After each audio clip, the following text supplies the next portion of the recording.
A 9-year-old girl walks into a towering corporate office, not to accompany her mom, but to apply for a job. Everyone around laughs, thinking it's a prank. But when the CEO calls her in, something about her words stops him cold. Her mother is in the ICU, and this little girl is begging for a job, not for pocket money, but to save her mother's life. What starts as a joke turns into a life-altering moment that no one in the company will ever forget. This wasn't a job interview. This was fate knocking with trembling hands. Before starting the story, make sure to subscribe the channel so that you don't miss any update in future. Excuse me, sir. I'm here for the interview. The voice was soft. Almost too soft for the cold, glass-walled conference room. Everyone in the room turned. Murmurs paused. Laptops froze mid-click. Standing at the door was a little girl, no taller than the conference table, clutching a faded school bag, hair slightly messy, eyes wide, not with innocence, but desperation. The receptionist rushed in behind her. "I'm so sorry, Mr. Jacob." She just walked in. "I thought she was here with someone." But the CEO, Jacob Ford, raised a hand. Silence. The little girl took another step inside. Her worn-out sneakers squeaked against the polished marble floor. She pulled out a folded paper from her bag and held it out with trembling hands. "I saw the job ad in the newspaper," she whispered. "It said anyone can apply, so I did." The HR manager scoffed under her breath. One of the board members laughed nervously. Another muttered, "Whose kid is this?" But Jacob didn't say a word. His eyes were fixed on her. Not her clothes, not her age, her face. There was something about the way she looked like she hadn't slept in days. Like she was carrying a storm no one else could see. "What's your name?" he finally asked. "Lana." "Lana, how old are you?" 9. Someone chuckled. Someone else whispered, "Is this a prank?" But again, Jacob didn't blink. He leaned forward. "Okay, Lana. What position are you applying for?" Her lips parted. For a second, she hesitated. Then she said, louder this time, "Any. I'll do anything. Clean floors. Carry files. Bring tea. I can even type." "I've been practicing." The room tensed. Now, no one laughed. Some looked confused. Others uncomfortable. "Why?" Jacob asked softly. "Why do you want a job?" Her fingers clenched the strap of her bag. She took a shaky breath. "My mom, she's in the hospital. She fainted last week and they said her heart is sick. They said we need money. A lot. I tried selling my books, my toys, but it wasn't enough." She looked up. Her voice cracked. "I thought if I got a real job, I could help her. I promise I won't be a burden." Jacob stood up. The room watched in stunned silence as the CEO of a billion-dollar tech empire walked around the table and crouched beside the little girl. "Where's your dad?" "We don't have one. He left when I was 3. It's just me and Mom." "And no one else?" "No relatives. No one we can call." His throat tightened. His mind was spinning. He looked down at the paper she had handed him. It was a handwritten resume. With a pencil. Name, Lana Morgan. Age, 9. Skills, fast learner. Good memory, very hardworking. Experience, helping mom with bills, cooking breakfast, taking bus alone, library assistant, unpaid. Objective, get a job to save mom. Jacob blinked hard. "Do you want something to eat?" he asked, his voice cracking a little. "I already had free samples at the bakery downstairs," she said with a faint smile. "I'm okay." That smile. That broken, brave smile. Across the room, the HR manager looked away. The board members whispered among themselves. "But Jacob?" He turned to the room and said in a calm but firm voice, "Clear the next 30 minutes. I'll be interviewing Lana." Gasps.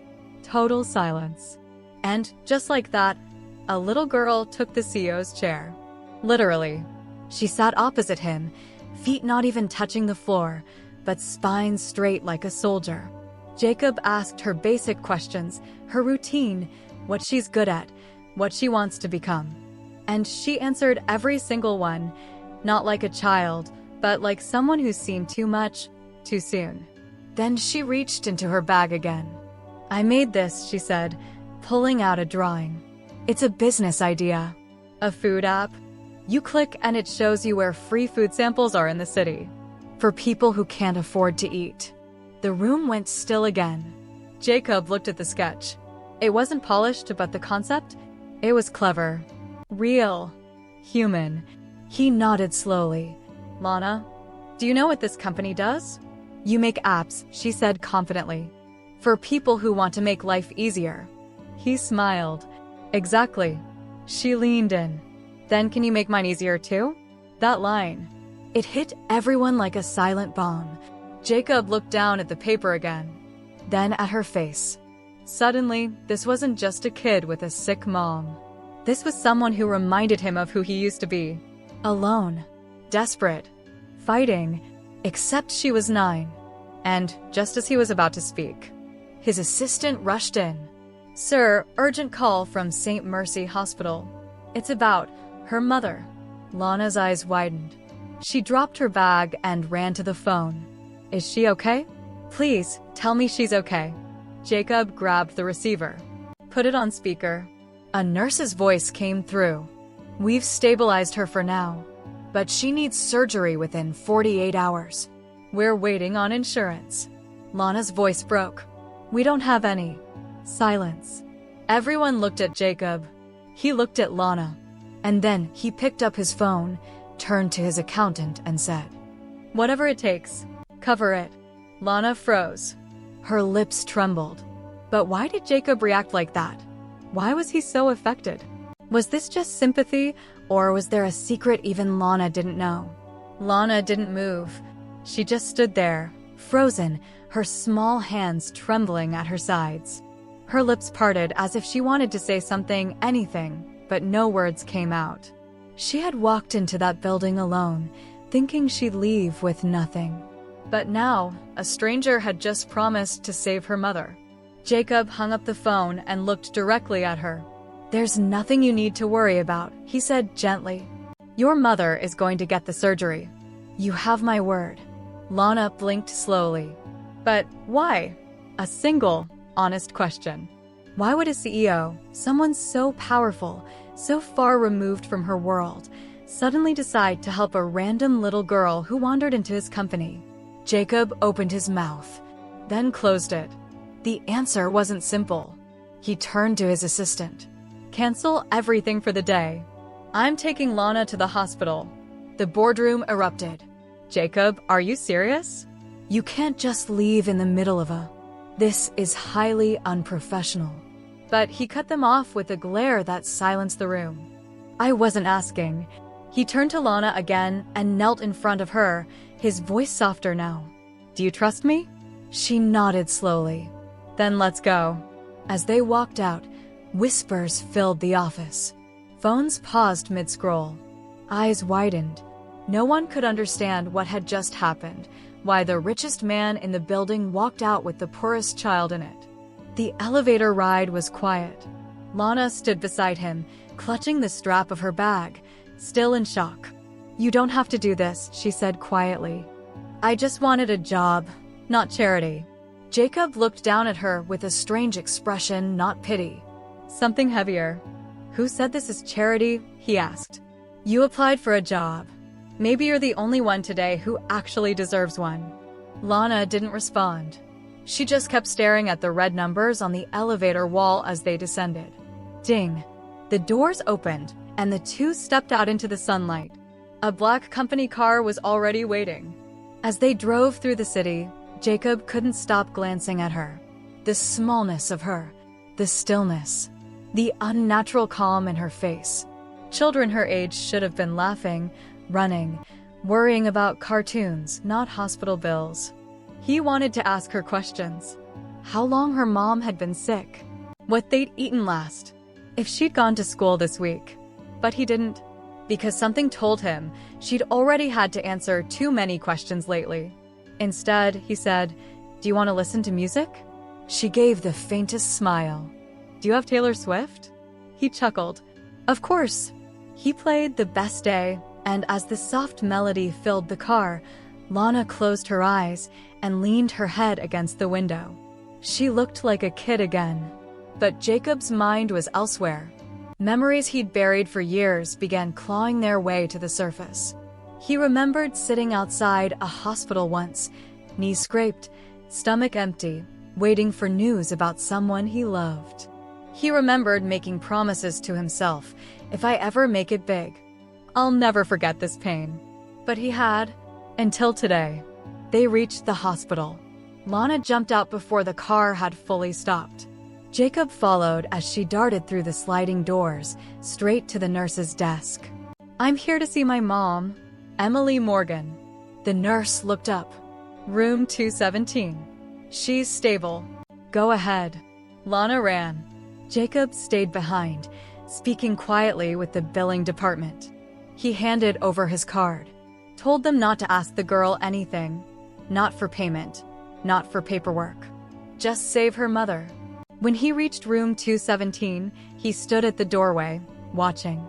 Lana was holding her mother's hand. Her mother, a pale woman with sunken cheeks, opened her eyes slowly. Weakly. Mom, he helped us, Lana whispered. He said you're going to be okay. Emily turned her head slightly, her eyes trying to focus. And then she saw him. Recognition flickered. She opened her mouth, but nothing came out. He stepped inside, unsure what to say. Ms. Morgan, he said quietly, don't try to speak. Everything's taken care of. She stared at him, confused. Then, a tear slipped down her cheek. And then another. You, Jacob, she croaked. His heart stopped. He took a step closer. Wait, do I know you? Emily gave the faintest nod. Middle school. Franklin Street. I used to lend you my lunch sometimes. Your mom, she worked 2 jobs. He blinked. Suddenly, the pieces began to fall. Her face, the eyes, the voice. You're Emily. She smiled weakly. I never forgot you, she whispered. You always said you'd be someone big. And you did it. He didn't know whether to laugh or cry. You helped me when I was a kid, he said, voice shaking. Now it's my turn. Outside the room, Lana sat on a bench, hugging her knees, watching nurses rush by. She didn't understand everything, but she knew something big had shifted. Jacob came out after a few minutes, sat beside her. She recognized me, he said. We were kids once. Poor. Scared. Like you. Lana looked up. So you knew her? He nodded. She fed me when I had no food. Protected me from bullies. Now I owe her more than money. Lana was quiet for a long time. Then, softly, she asked, does that mean I really got the job? Jacob smiled. No, he said. Her face fell. But he continued, you didn't get a job. You got my job. You're going to shadow me. Learn everything I know. I'm going to train you. She blinked. Like an assistant? More like my future. For the first time in days, she laughed. A real, pure, childlike laugh. It echoed in the hallway like a spark in the dark. And Jacob knew. This story was only just beginning. Lana showed up the next morning in the same clothes. She had tried to iron her shirt with a hot spoon and had washed her shoes with hand soap. Her hair was tied back in a crooked ponytail, and she carried the same old school bag, but this time, she walked with her chin a little higher. Because this time, she had a job. At the front desk, the receptionist blinked twice. You're back. Lana nodded proudly. Mr. Jacob told me to report at 9 sharp. There was silence. Then the receptionist stood and walked around her desk. She knelt and fixed the strap of Lana's bag, her eyes strangely soft. Welcome, Miss Lana. As Lana stepped into the elevator, employees looked on. Some smiled, some whispered, but no one stopped her. She reached the top floor, the executive level, and walked into Jacob's office like she belonged there. And somehow she did. Jacob was waiting, sipping his coffee. When he saw her, he stood up like a soldier. "Right on time," he said. "That's the first rule of leadership, never be late." She nodded seriously. "What's the second rule?" "Never forget the first one." She giggled, and the ice broke. He handed her a tablet loaded with kid-friendly apps on business, typing tutorials, public speaking guides, and strategy games. "This is your new school," he said. "And I'm your only teacher." Lana's eyes sparkled. "But I thought you were the boss," she asked. "I am," he said, "but I've decided to take on one last internship, and you're it." That day, she sat through board meetings beside him. While others took notes, she doodled diagrams in her notepad. While executives argued over revenue charts, she raised her hand and asked, "Why don't we just give people what they need instead of what we think they want?" The room went silent. Jacob looked at the others. She has a point. Later, during a brainstorming session for the new app campaign, a heated debate broke out. "We need more luxury targeting," someone said. "No, we focus on subscriptions. Should we partner with influencers?" Then Lana, seated quietly in the corner, raised her hand. "Can I say something?" They paused. She stood up and walked to the whiteboard. "What if, instead of showing people ads about buying stuff, we show them how your app helps people like me, like you?" She nodded. "People who don't have much. Show them that your app listens, cares, feels." No one said anything. Jacob stood slowly, picked up a marker, and wrote above her sketch, "Empathy equals currency." He turned to the team. "This is the new strategy." No one dared to argue. Lana didn't just participate in meetings, she started to influence them. Executives began waiting for her input. Departments started adjusting their pitches for Lana checkpoints. The intern had become the compass. By the end of the week, her name was on the office whiteboards more than any VP. But outside the office, things were not as smooth. Not everyone liked her presence. In the HR break room, someone muttered, "It's just a stunt." "A PR move." "Yeah," someone else said. "She's cute now, but wait until she starts making real decisions. Watch the claws come out." Jacob heard it all. He didn't say anything. Yet. Meanwhile, Lana didn't notice. Or maybe she did, but she never showed it. She kept showing up every day, polishing her sneakers with tissue paper in the restroom, eating plain crackers in the corner, and writing her own CEO notes in a little red notebook she carried everywhere. One day, Jacob found her sitting alone in the hallway during lunch. "Why are you eating in the cafeteria?" She hesitated. "Because I think some people don't like that I'm here." He sat beside her. "You're not here to be liked," he said. "You're here to be remembered." She looked at him with wide eyes. "Is that what you did?" He smiled faintly. "No. I tried to be liked. Took me years to realize it doesn't matter." Lana opened her red notebook. She had drawn a picture of the company's logo, but made it into a heart. Underneath, she wrote, "This place should feel like home." Jacob stared at the drawing for a long time. Then he said, "What if we make that happen?" That same evening, Jacob called a surprise all-hands meeting. He stood on stage beside Lana, holding up her notebook for everyone to see. "Ladies and gentlemen," he said, "this 9-year-old just reminded me why we started this company in the first place. Not to be rich, not to dominate markets, but to solve problems for people who've been ignored." He turned to Lana. "You have something you want to say?" Lana stepped up to the mic. Her voice was nervous, but clear. "I know I'm small. I don't know everything, but I do know what it's like to be invisible. And I think companies like this can make people feel seen." There was silence, then slow, growing applause. By the end of the night, it turned into a standing ovation. Lana looked overwhelmed. She turned to Jacob, whispering, "I didn't know people would clap." He smiled, proud. "They're not clapping for what you said, they're clapping for who you are." Later, as they walked out of the hall together, Lana looked up at him and asked, "Is this what real work feels like?" Jacob paused. "No," he said. "This is what real purpose feels like." And as they stepped into the elevator, Jacob glanced down at her again. Because something strange had started to grow inside him. Not just respect, not just admiration, but a feeling he hadn't allowed himself to feel in years. Attachment. And just as the elevator doors were closing, his phone buzzed. He checked the screen. His face changed. "Who is it?" Lana asked. He didn't answer, but the name on the screen said, "Private Investigator, update on Emily Morgan." And right then, Jacob knew the truth he'd been hiding from himself was about to come crashing down.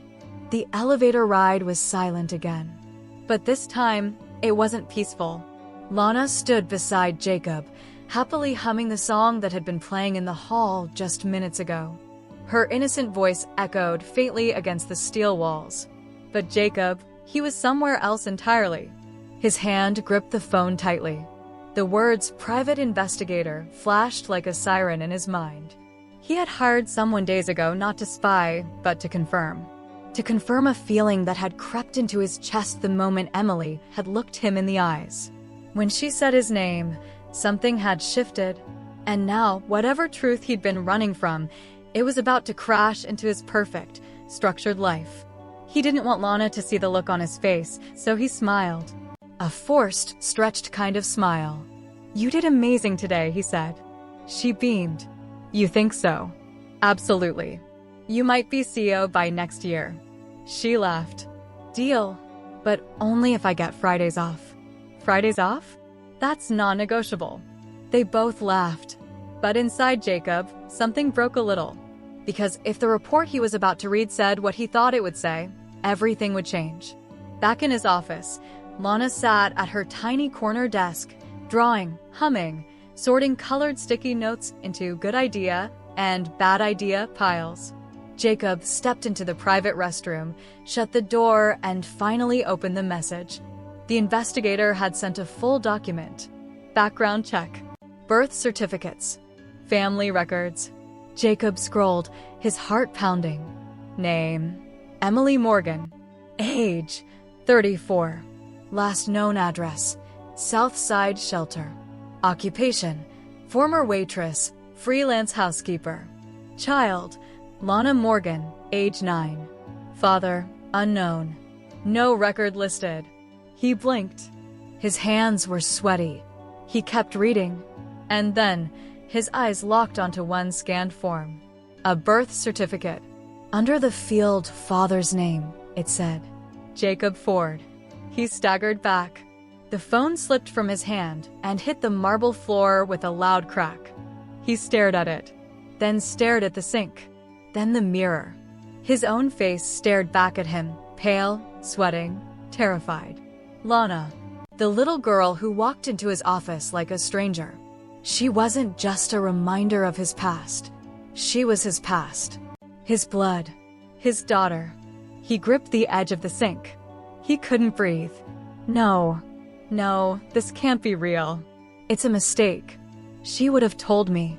Emily would have said something. She had to. He rushed out of the bathroom. Lana looked up from her sticky notes. You okay? He nodded. Or tried to. I just remembered something urgent. She tilted her head. Is your heart racing? You look like you ran a marathon. He forced a smile. No, I'm okay. I'm just tired. But he wasn't tired. He was shaking. He picked up his phone, ignoring the shattered corner of the screen, and texted his driver, "Take Lana home safely. Stay with her. I'll be late." Then he turned to her. Hey champ, I have to head out. Emergency meeting. But you've done more than enough for today. She pouted slightly. Okay, but can I come back tomorrow? He nodded too quickly. Yes, of course. Always. She hugged him. He froze. Her arms were so small. Her head barely reached his ribs. But the warmth of her touch sent something through him that almost dropped him to his knees. He wanted to tell her. Right there. I'm your father. But he couldn't. Not yet. Not like this. She walked out with the driver, waving cheerfully. He watched her disappear through the glass doors. And then, He turned, walked straight back into the office, and called a number he hadn't dialed in years. Emily was awake. She answered after the first ring. "Jacob," she whispered. "I figured you'd call." He didn't speak at first. Then his voice broke. "Why didn't you tell me?" Silence. "Why didn't you tell me she was mine?" Emily's voice cracked. "Because I knew you wouldn't have stayed." His heart stopped. "You were on fire, Jacob. You were building empires. I was just a girl with a heart full of dreams and a pregnancy test in a broken apartment. I didn't want to chain you to something that would burn your future." He sat down slowly. "I would have helped." "Would you?" she asked, voice trembling. "Or would you have resented her?" "Me? Yourself." Tears burned his eyes. He couldn't answer. She continued. "You were already half gone. I saw it. In your eyes. In the way you kept checking your phone even when we were together. You were chasing something bigger. I couldn't make you stay. And I didn't want Lana to grow up feeling like she was the reason you failed." He was silent for a long time. And then he whispered, "She's everything." Emily choked on a breath. "I know." They didn't speak for several seconds. Finally, Jacob said, "I want to tell her. I want to. I want to be there." Emily replied gently, "Then be ready for questions you might not be able to answer." He closed his eyes. "I already have 1,000. "Then take them one at a time," she said. "She's stronger than both of us." That night, Jacob didn't go home. He stayed at the office, staring at the photo of Lana drawing on the whiteboard. The one he had secretly taken 2 days ago. His daughter. He had a daughter. And she had walked right into his life, asking for a job. And now? Now she had him. He opened his journal, the one he hadn't written in for years, and scribbled a single line. "Purpose doesn't knock. Sometimes it kicks the damn door in." He closed the journal, leaned back, and stared at the ceiling. Tomorrow, the real work would begin. Not as a CEO, but as a father. The next morning, Lana arrived early. Too early. The receptionist hadn't even turned on the lights in the lobby yet. But there she was sitting on the waiting bench, swinging her legs, red notebook clutched tightly in her lap. She looked like a child ready for school. But in her eyes was someone ready for war. Jacob watched her through the glass from his private elevator, hidden by the mirrored surface. He'd come even earlier, barely slept, hadn't eaten. He'd rehearsed the conversation in his mind 100 times. "I'm your father. You didn't do anything wrong." "I didn't know." Every version of the words cracked halfway through in his mind. Nothing felt enough.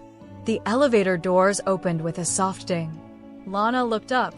"Morning, boss," she said brightly, her voice light, too light. He tried to smile. "You beat me today. I'm the CEO in training, remember? I take it seriously." He walked beside her toward the office. She didn't stop talking, told him about a new app idea she had for kids who struggle with math, about how she organized the sticky notes into color-coded departments last night, even about the janitor who'd shown her how to clean the big windows from the inside. He nodded. He laughed. But his heart was pounding louder than her words, because he knew this would be the last normal morning. They reached the top floor. His assistant handed him a sealed envelope, the original birth certificate from the investigator. No copies. No edits. The truth, on paper. He tucked it into his drawer. He turned to her. "Lana, can we talk for a second? Just you and me." She tilted her head. "Are you firing me?" He shook his head, his throat dry. "No, never." They walked into the inner office. He gestured for her to sit across from him. She climbed into the big leather chair and waited. He sat across, leaned forward, elbows on his knees. "What I'm about to tell you might be hard to understand, but I need you to know I'm only saying it because it's the truth." "Okay." She blinked. "Okay." He took a deep breath.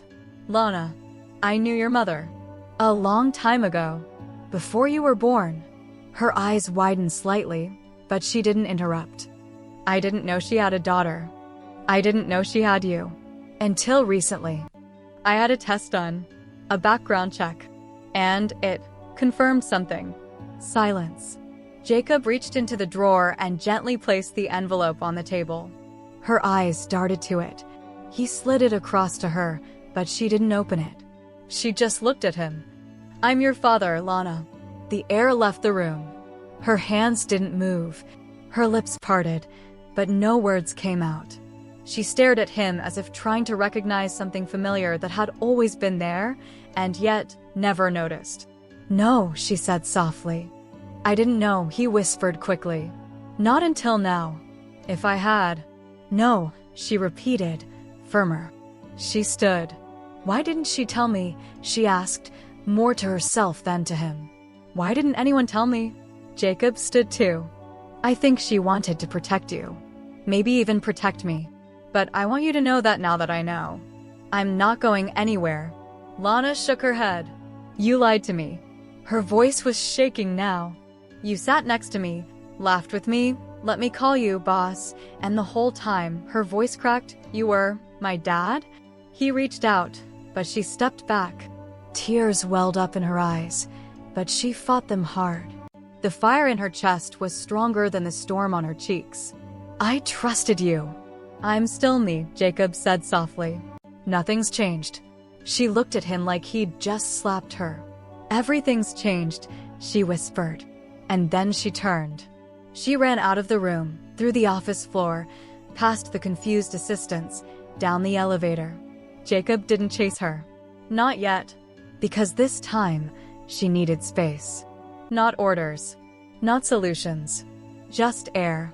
Lana burst out of the building and ran straight into the small city park across the street.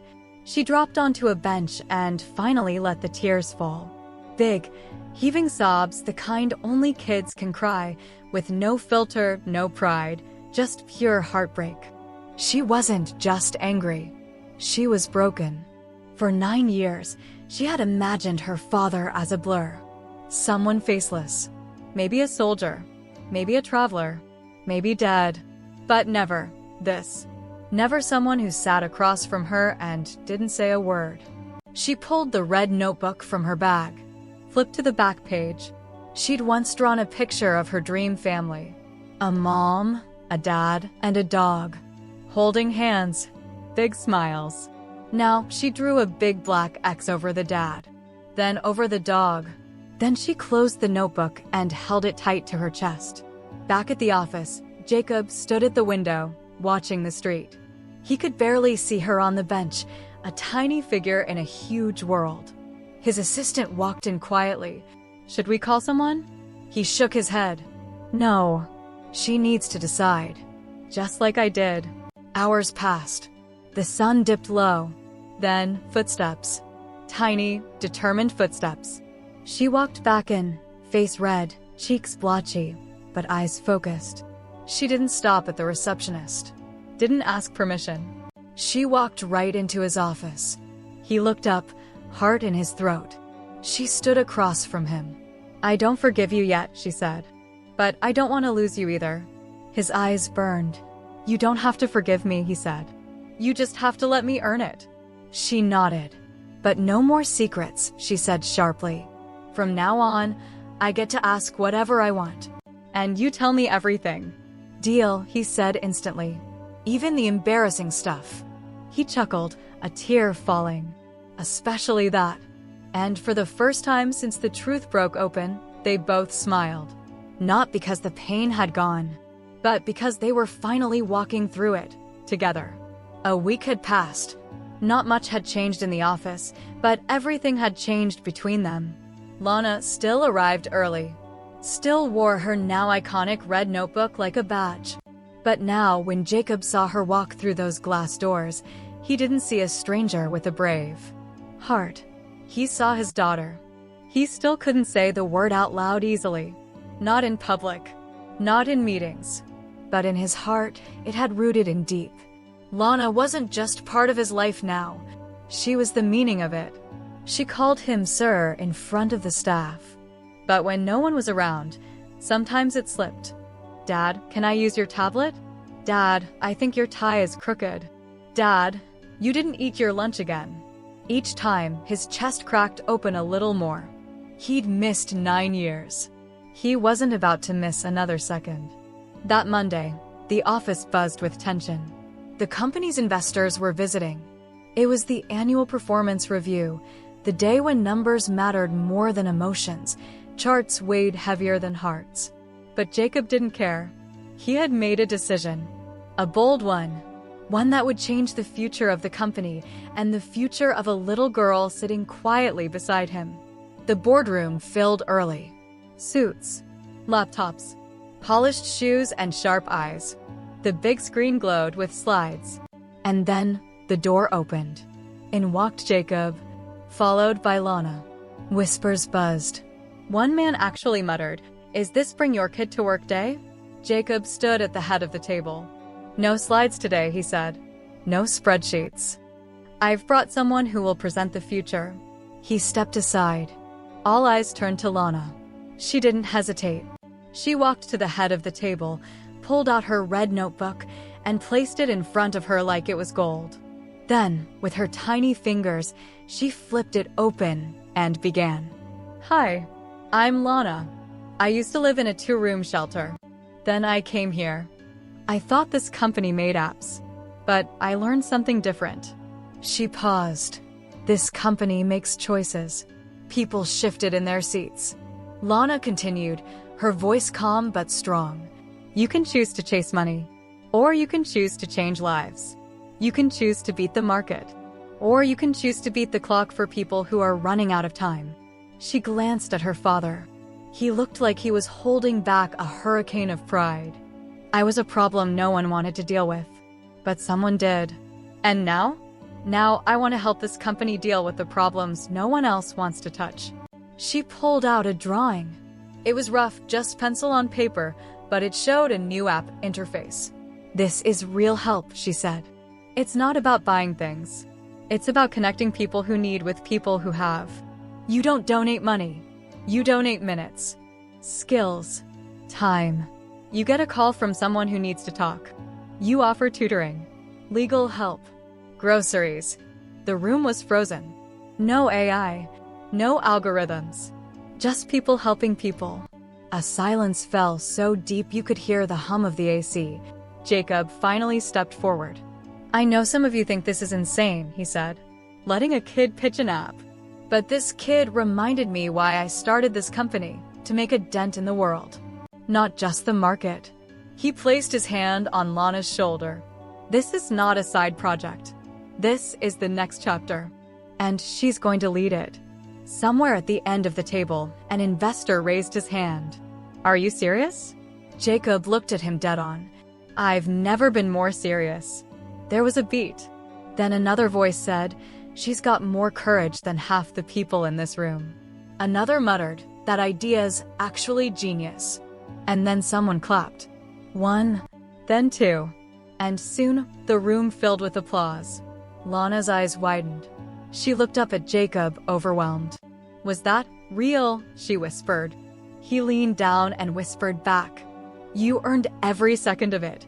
After the meeting, Jacob took her to his office. She climbed into his big chair and spun around once, laughing. He sat across from her, sipping coffee, watching her, memorizing every second. "I want to tell you something," he said. She slowed her spin. "What?" "I don't care if this company crashes. I don't care if we lose clients or if the market hates me." She blinked. "Why?" "Because I already won." She tilted her head. "You walked into my life, Lana, and gave me a reason to come to work that wasn't profit." He leaned back, eyes glossy. "You gave me a reason to live, not just lead." She was quiet. Then she got off the chair, walked over and hugged him. A real one. Tight. Fierce. Honest. "I'm glad I applied for that job," she whispered into his chest. He laughed. Choked a little. "I'm glad I hired you." Later that evening, the office had cleared out. Jacob sat at his desk, writing something. Lana peeked over his shoulder. "What's that?" "A resignation letter." Her eyes widened. "You're quitting?" He smiled. "No, it's for someone else." He folded the letter and placed it in an envelope marked Jacob Ford, the man I used to be, then tossed it in the trash.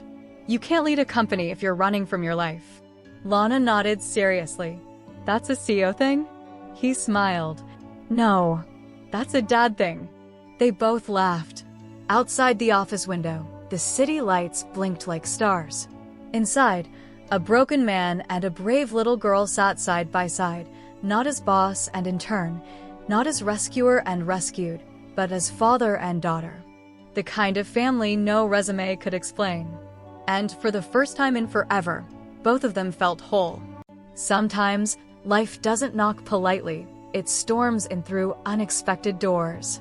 A little girl walked into a boardroom looking for a job and unknowingly found her father, her future, and her voice. And a man buried in power rediscovered purpose, love, and the pieces of himself he didn't know were missing. The moral? Success is not measured by the size of your empire, but by the hearts you heal along the way. Sometimes, the people we're meant to save end up saving us.